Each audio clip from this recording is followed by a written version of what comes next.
ساڵۆنی شەقامی جمهوری لە شاری کەرکووک بەڕێز محەممەد تاهرم لەگەڵای سەرپەرشتیاری ساڵۆنی شەقامی جمهوری لە کەرکووک. کاک محەممەد بەیانیت باش، سوپاس کاتی خۆت بێمە بەخشی. من سەرەتا پرسم مێژووی دامەزرانی ساڵۆنی شەقامی جمهوری لە کەرکووک بۆ کەی ئەگەڕێتەوە و بیرۆکەکەشی لە چیەوە سەرچاوی گرتو بۆگەر بۆمان باس بکەیت.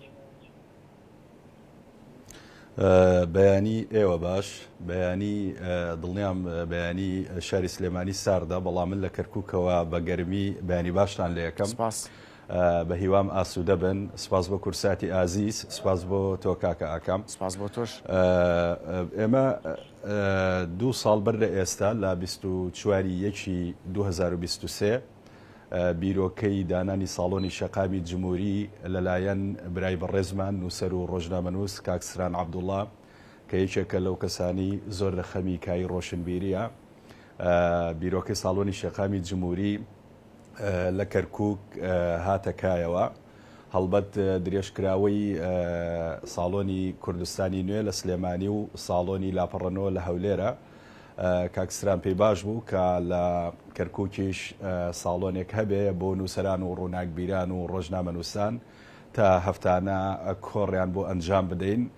و لەو مێژووەوە کە ماوەی 2 ساڵە ئێمە هەموو هەفتەیەک لە ڕۆژانی دووشەممە کۆڕمان ئەنجام داوە. لە کۆڕەکاندا توانیمانە خزمەتێکی باش بە شاهیدی ئەوانی کە ئامادە ئەبن، ئەوانی کە کۆڕمان بۆ ئەنجام داون، توانیمانە خزمەتێکی باشیان بکەین. کۆڕەکانیشمان لە بواری فەلسەفی و ئەدەبی و فکری و هونەری و سیاسی و کلتوری و هەموو بوارەکانی دیکەیە. ناساندنمان زیاتر بۆ نزیکەی 50 کتێبی نووسەران کردووە. کۆڕەکانمان بۆ جگەل لە کورد بۆ عەرەب و تروکمانیشە. لێرە توانیمانە دەستێبژێرانی هەموو نەتەوەکان کۆ بکەینەوە. بووەتە ناوەندێک بۆ هەموو نووسەران و ڕووناکبیران، هەم بۆ کورد و هەم بۆ نەتەوەکانی دیکە. بەڵێ کاک محەممەد، باسی پێکاتەکانی ترت کرد. ئەوان تەنها بەشداری چالاکی و بۆنە کللتوری و سیاسی و فەلسەفیەکانەکەن یاخود پێکاتەکانی تریش بە هەمان شێوە کۆڕیان بۆ سازەکرێت؟ بەڵێ ئێمە نووسەر و ڕۆشنبیری عەرەب و تروکمانمان هێناوە، کۆڕمان بۆ ئەنجام داون. باشە. لە بواری پێکەوە ژیانی کەرکووک، لە بواری ئەدەب، لە بواری کللتوری توانیمانە زەمینیان بۆ ڕێک بخەین لە ساڵۆنەکە و بە سوپاسەوە هاتوون و زۆریش ستایشی بیرۆکەی ساڵۆنەکەیان کردووە. زۆریش پێیان خۆش بووە کە بەشداری وەها چالاکیەک دەکەن و هەندێک بۆ خۆیان پێمان دەڵێن ڕاستی پێیان خۆشەکە کۆڕیان بۆ بکەین. چکە لە لای ئێمە لە ساڵۆنەکە جگەل لە بابەتی ڕۆشنبیری بابەتێکی دیکە بوونی نییە. تەنها ئێمە لە چوارچەوەی ڕۆشنبیری توانیمانە خزمەتی نووسەرەکان بکەین، یاخود ڕووناکبیر و هونەرمەندانیش تا ڕادەیەک کۆڕیان بۆ ئەنجام بدەین. ئەمە بووەتە فاکتەری سەرەکی ئەوەی کە هەمووان بەو پەڕی گوڕوتینەوە پێیان خۆش بێت لە ساڵۆنەکە بەشدار بن. بۆیە ئێمە بیرۆکەی ڕۆشنبیریمان خستۆتە پێش هەموو شتێکەوە. توانیمانە خۆمان لە بواری ئەوەی کە پێی ئەوترێ خزمەتی ڕۆشنبیری برەودان بەکایە ڕۆشنبیریەکە بە وردی، بە درشتی، بە چڕی خزمەتی هەمووان بکەین بەبێ جیاوازی.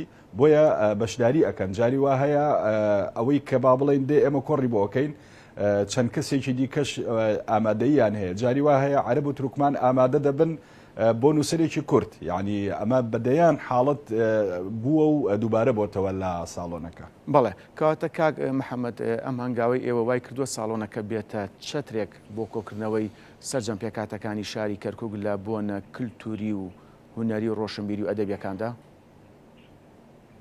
بێگومان ئەوە لێدوانیشمان هەیە و لە پەیجی خۆمان لە ساڵۆنی شەقامی جمهوری دامان گرتووە بە زمانەکانی دیکەش قساکەن و ستایشی ساڵۆنەکە دەکەن. لە ماوەی 2 ساڵەکە کاکام 2171 کەس ئامادەی کۆڕەکە بوونە. ساڵی دووەمی، ساڵی یەکەمی 1600 قسوور ئامادەی بوونەوەتا کۆی گشتی نزیکەی 4000 کەس لە ماوەی 2 ساڵدا ئامادەی کۆڕەکان بوونە. لەو ژمارەیەش نزیکەی 2000 قسووری لە ڕەگەزی نێر بوونە، نزیکەی 1700 شتێکی لە ڕەگەزی مێ بوونە. واتە لەو هەردوو ساڵە هەموو ئەوانی کە ئامادە بوونە ژمارەکەیان بەم شێوازەیە بە تەقریبی، بەڵام ئەوەی کە با بڵێن لای ئێمە با بڵێن هەمیشە ینی بۆتە مایی ئەوەی کە با بڵێن وەکو پێویست ینی دڵخۆش نەبین گەنج کەم دێ، ینی گەنجان ینی چەندێک پێیان دەڵێن ئەڵێن کاکە ینی ناوەندێکی ڕۆشنبیری هەیە پێمان خۆشە ئامادە بن. بۆیە ئێرە بە دەرفەت ئەزانم لە کورساتەوە پێیان بڵێن ساڵۆنی شەقامی جمهوری بۆ ئێوەی گەنجە بەتکاوە لە کۆڕەکانمان ئامادە بن لە پێناو با بڵین ئەوەی خۆتان سوودبن بن لە کۆڕەکان بۆ ئاستی معریفی خۆیان. بەڵێ کاک محەممەد، من ئەپرسم ئەو چالاکیانەی کە ئێوە ئەنجامیان دواتر وەکو کتێب بڵاوی ئەکەنەوە یاخود پرۆژەی چواتان لە بیرۆکەوەمان هەبوو؟ بەڵێ بیرۆکەیەوەمان هەبوو کاکە کام سەرەتا وەکو کتێبێک بڵاوی بکەینەوە، دواتر بیرۆکەکە دوامان خست بۆ ئەوەی ینی بیر لە بابەتێکی تر بکەینەوە جوانتر بێت، ینی شڕتر بێت، دەوڵەمەندتر بێت. سەرەتا پێمان باش بوو کتێبێک چاپ بکەین لەبارەی هەموو چالاکیەکانی ساڵۆنی شەقامی جمهوریەوە، بەڵام وتمان ئاماژەی پێکەین بە چەندێ ڕێک. دوایی بیرمان کردەوە وتمان هەربا کۆڕەکە بە تەواوی ئەوەی کە کۆڕەکە هەمووی داڕێژینەوە لە کتێبەکە، دواییش کە با بڵین لێکدانەوەمان بۆ ئەوە کرد کە کتێبەکە چۆن چاپ بکرێت تەماشامان کرد، هەر کەسێک 40 دقیقە قسەی کردووە، یعنی بە دوو کەس کتێبێک ینی بەشی ناکا. بۆیە ئێستا ڕاوەستاوین بە دوای ڕێگەچاری ترە گەڕین بۆ ئەوەی کە بزانین بە چی شێوازێک بیخینە بەردی دەی خوێنەرە. بەڵێ کاک محەممەد، ئەپرسم ڕۆشنبیران و نووسەران هەڵبەت لە هەفتەکەیە ڕۆژێک دیاری کراوە بۆ بەڕێوەچوونی کۆڕێکی ئەدەبی بێ ڕۆشنبیری بێت، بۆتە نەریتێک خۆیان بێن یاخۆت بە شێوەیەکی گشتی بانک هێش دەکرێن؟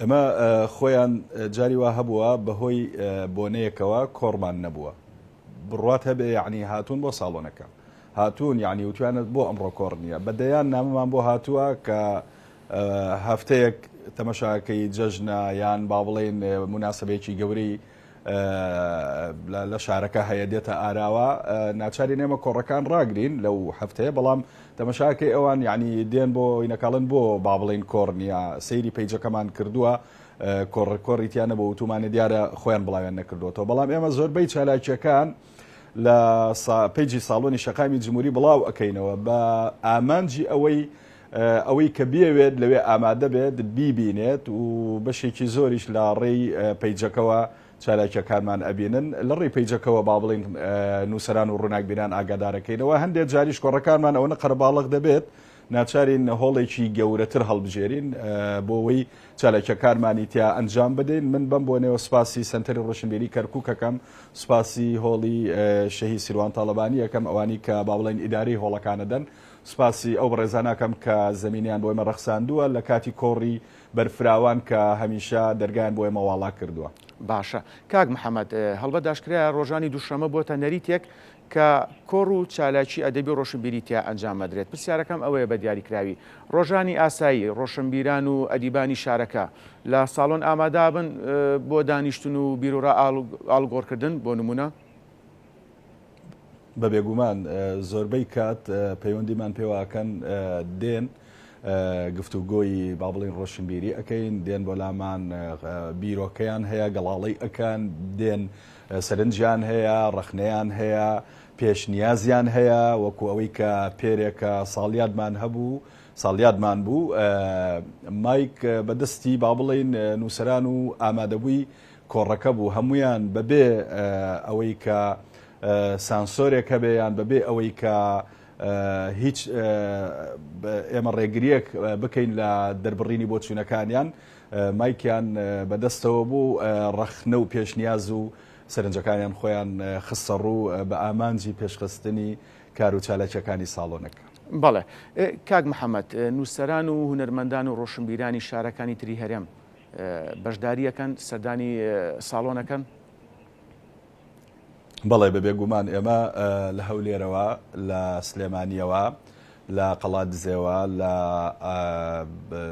وڵاتانی دەرەوە لە کە هاتوونەتەوە با بڵین لە هۆڵندا، لە سوید، لە ئەمریکا، لە بریتانیا، ئەو نووسەرانی کە بە میوانی دێنەوە کە خاوەنی شاکاری جوانن ئێمە دەست بەجێ پەیوەندیان پێوە ئەەکەین بۆەوەی لێرە کۆڕیان بۆ بکەین بەشێکی زۆریش لە هەولێر و سلێمانی بەشداری کۆڕەکانمانیان کردووە و کۆڕمان بۆ ئەنجام داون کتێبمان بۆ ناساندون بە ئیمزای خۆیان داویانە بە نووسەران و ڕووناکبیرانی کەرکووک بەڵام پشتی شێر لە کەرکووک بەر کەرکووک و ناوچە جێناکۆکەکان کەوتووە نووسەران و ڕووناکبیرانی ئێرە با بڵێن زیاتر گرنگیمان بە ئەوان داوە کە کۆڕ و سیمینار و ناساندنی کتێبیان بۆ بکەین. بەڵێ کاک محەممەد وەک لە سەرتاوە باسمان کرد یان خۆت باست کرد سەرجەم پێکاتەکان لە ساڵۆنەکە بەشداریەکەن ئەمە هەڵگری ئەوە یاخود ئەی سەلبێنە کە هیچ جیاوازیەک لە نێوان ئایدیا نییە یاخود لە نێوان لایەنەکانان نییە هەر ڕەنجێ بێت لە هەر شوێنێک جیاوازی هەبێ ئێمە ڕۆشنبیری کۆمانەکاتەوە مرۆڤ کە ئاسی ڕۆشنبیری بەرز بوو وەکو مرۆڤ تەماشای یەکتری ئەکات مرۆڤ کە توانی چەمکە ڕۆشنبیریەکەی ڕەچاو کرد وەکو مرۆڤ بەرامبەرەکەی ئەبینێ ئیدی ئەو مرۆڤە هەر ئایدیایەک بێ هەر ئاین و ئاینزایەک بێ هەر پێک هاتەیەک بێ مێژووی کەرکووک پڕە لە پێکەوە ژیان و جوانی کەرکووک هەر لە دێر زەمانەوە لێوان لێو بووە لە مرۆڤی ڕۆشنبیر لە مرۆڤی زۆر بەتوانا زۆر لێ هاتوو ڕابردوو شاهیدە کە خاوەنی چەندین کەڵە نووسەری زۆر بەتواناین ئێمە نووسەرەکانمان یعنی لە کەرکووک توانیویانە بە چەند زمانێک بنووسن نمونەی ئەوانە کە ینی زۆرن مەسەلەن لە هەر لە با بڵێن شێخ ڕەزای تاڵەبانیەوە هەر لە ئەسیری هەر لە ئەو کەڵە نووسەرانی کە هی ئەم سەردەمەند توانیویانە زۆر بە گرنگجیەوە زمانەکانی دیکەش ڕەچاو بکەن و بۆ نەتەوەکانی دیکەش بنووسن و ئێستاش بەدەیان نووسینی شاکاری عەرەبی هەن نووسەرانمان کاری وەرجێڕانی بۆ ئەکەن هەمویان کەرکوچین و زمانزانن ئەمە بووەتە فاکتەری سەرەکی ئەوەی کە هیچ بابەتێک لە لای ئێمە جگە لە ڕۆشنبیری گەڵاڵە نەبێت کەواتە ئێمە لە ساڵۆنی شەقامی جمهوری ڕۆشنبیری کۆمانەکاتەوە.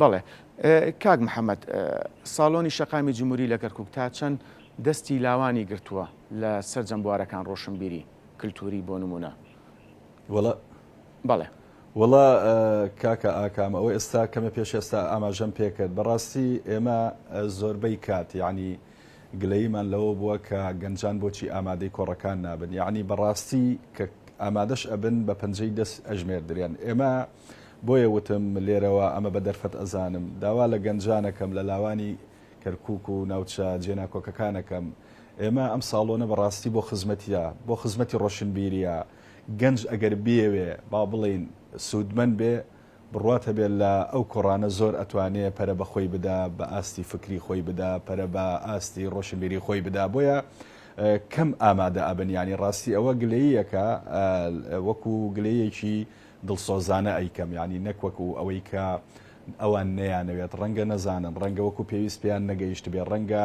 پەیجەکەیان نەبینی بێ ڕەنگە چالاکیەکانیان نەبینی بێ بەڵام ئەوە من پێیان ئەڵێم ئەو ناوەندە ناوەندی خۆتانە گەنجان لاوان هەوڵ بدەن بەڕاستی بێن بۆ کۆڕەکانمان ئامادەیتان هەبێت لە کۆڕەکان چونکە بەڕاستی ئەوەی کە مرۆڤ بەتوانا و لێ هاتووەکە معریفەیە ڕۆشنبیریە ئەمەش لە لای ئێمە ینی هەموو هەفتەیەکەیە بۆیە تۆ بیهێنە پێشاوی خۆت هەموو هەفتەیەک لە بوارێکا تۆ کۆڕێک ئەبینی یان دائنیشی جۆ لە کۆمەڵێ زانیاری ورد ئەبێ کۆمەڵێ بابەتی زۆر گرنگ ئەبێ بۆیە گەنجان و لاوان داوایان لە یەکەم ئامادەیان هەبێ. بەڵێ کاک محەممەد من دوا پرسیارت ئاڕاستاکەم هەڵبەت لە راپۆرتەکەشە ئێمە بینەر و بیسەری بووین کە لە ماوەی 2 ساڵە ساڵۆنی شەقامی جمهوری لە کەرکووک 83 کۆڕی ئەدەبی ئەنجاماوە پرسیارەکەم ئەوەیە بۆ ساڵی سێم پرۆژە و پلانتان چییە بەنیازن کۆڕ و بۆنە کللتوری و ئەدەبیەکان فراوانتر بکەن؟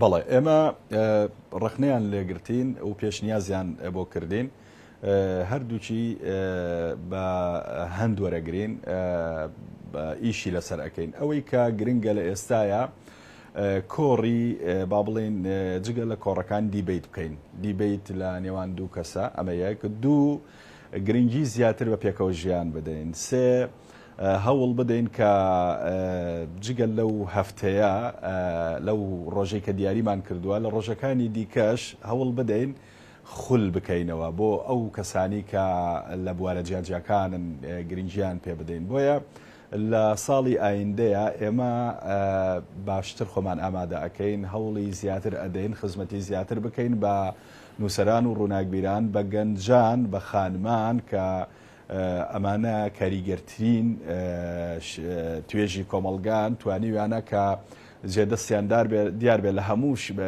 بوارێکدا بۆیە ساڵی ئایندە ئێمە چڕەکەینەوە لە دیبیت لە کۆڕ لە سمینار بەڵام ئاراستەی کۆڕەکانیش بە شێوازێکی تر ئەبێت تا ئەو کاتە بۆ ئەوی کە چالاکیەکان بە چاوی خۆتان ببینن ئێمە لە پیجەکان بڵاوی ئەکە لە پیجەکەمان بڵاویەکەینەوە لە سۆشیال میدیا بڵاوی ئەەکەینەوە بە دەرفەتی شێزانم کە ینی سوپاسی زۆر کاک عیماد ناسیح لێپرسراوی دەستگای میدیایی کەرکووک بکەم کە هەمیشە پاڵپشت بووە بۆ ساڵۆنی شەقامی جمهوری بەو پێی ساڵۆنی شەقامی جمهوری بەشێکی تایبەتە و سەر بە دەستگای میدیایی کەرکووکە لە هەمان کاتدا سوپاسی کاک سۆران داودی یەکەم بەڕێوەری کەناڵی ئاسمانی کەرکووک کە توانیویانە پاڵپشتم بن لە چالاکیەکان.